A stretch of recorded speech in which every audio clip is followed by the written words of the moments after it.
After school, and they have been ongoing after school. These review sessions, nice, they're relaxing. And we're right up to electing Jefferson. So then we're going to go back and we're going to talk about these terms, and we'll talk about some things relating to those terms, and I'll ask you some questions and things like that. But we might go a little faster at first, and then when we get to the things that we haven't done already, maybe then a little slower. Okay? So the first term is Calvinism.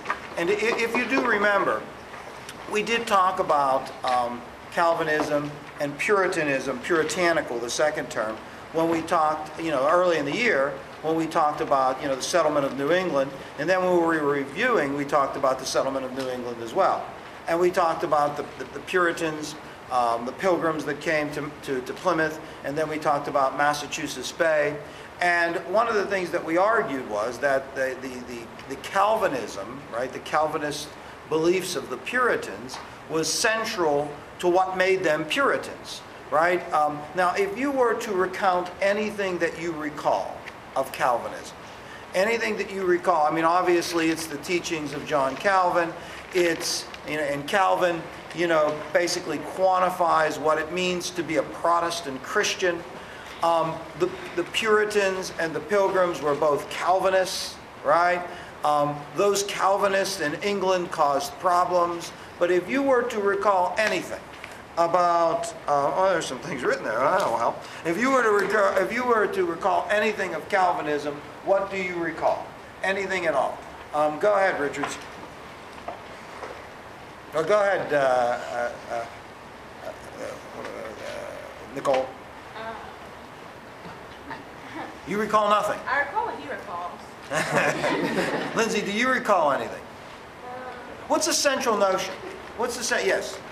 Predestination, right? Now, how did predestination, that central notion, and predestination is this idea that God is going to choose whoever he sees fit to be saved and everybody else is not.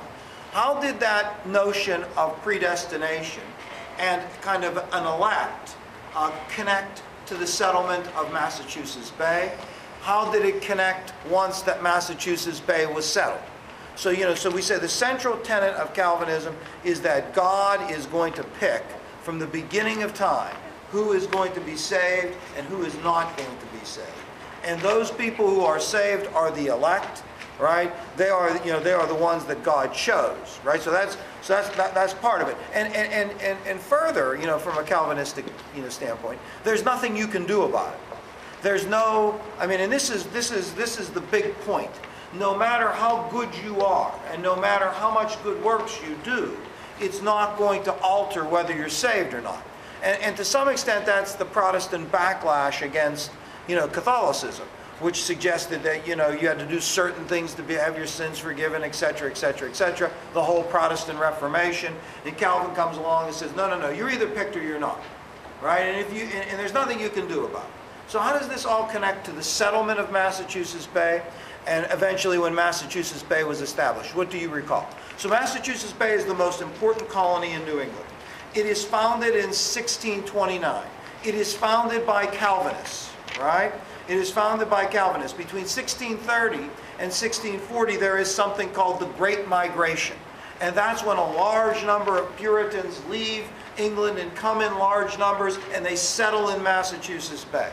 Once they settle there, the establishment of that colony, and their life there, how does this tenet or any tenet of Calvinism connect to that settlement? Anybody at all? Anybody at all? Anybody have a thought about that at all? Go ahead, O'Toole. We know that. We know that they saw this as an opportunity. They had a sense of mission, right? They wanted to show the world what a godly community could be like. And we said that there was that significant sermon that was delivered on the Arabellum, right? Who delivered that sermon? He was the leader, the long-term, yes. John Winthrop. And what was the name of his sermon? What do you recall? Just for fun, we did talk about this before, yes. A model of Christian charity. A model of Christian charity. And that sermon, he is going to say, look, we have an opportunity here to show the world how good a Christian community could be, what the quality of that community could be. Now, besides that, is there anything else about your recollection of Massachusetts Bay that would connect to Calvinism? Anything else? This notion of an elect. Let me tell you some other things about Calvinism too. Calvinism sort of stressed simplistic worship, a direct connection between the person and God, right? Simplistic worship and a democratic kind of church government. Churches were organized via communities and in communities in which the elders of that church, and who were the elders of the church? And the church members in general. They were the, and this is what I was kind of looking for, they were the elect.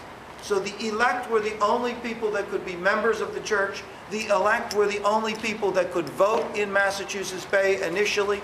And the elders of the elect would sort of, run the various churches. They would hire ministers. They had a democratic kind of church leadership or church leadership model.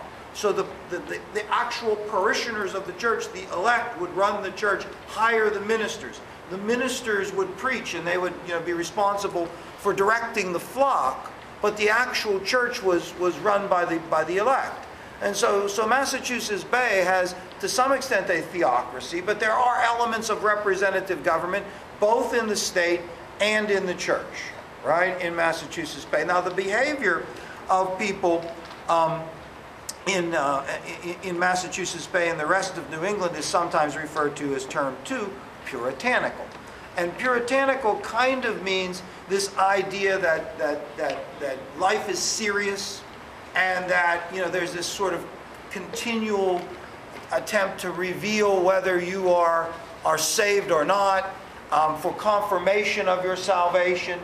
And part of what's puritanical is that you have to prove your salvation by behaving in a certain way that would indicate that you were one of the elect. And so sometimes this was serious. And the Puritans also believed that God rewarded and punished people. And so therefore, they attempted to lead good moral lives. Now, when you read, what's the Hawthorne book? Scarlet Letter. So you have a familiarity with Puritanism, at least how it was depicted by Hawthorne in the Scarlet Letter. And certainly, that whole notion has been challenged a lot of times, and it was even challenged then. And you should remember, you should write there next to there, Anne Hutchinson, because Anne Hutchinson is one of the dissenters from Massachusetts Bay that challenges the theology and the social structure of the colony, and eventually is banished. And we talked about her before. Now, the Great Awakening, term 3, is connected to this whole notion of religion throughout colonial America, and in particular in New England, because what sets the stage for the Great Awakening, which is in 1740, right? What sets the stage for the Great Awakening is kind of a retreat in religious fervor. So, we have the establishment of Massachusetts Bay in 1629, and then we have the establishment of Rhode Island in 1635.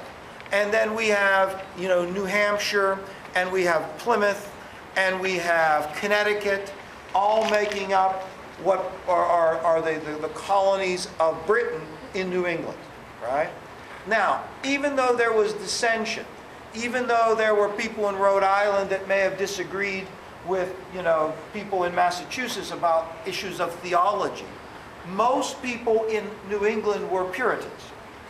And most people were Calvinists. As such, they were Calvinists. And, they were serious about religion. Although there was religious diversity in Rhode Island. Does anybody remember why?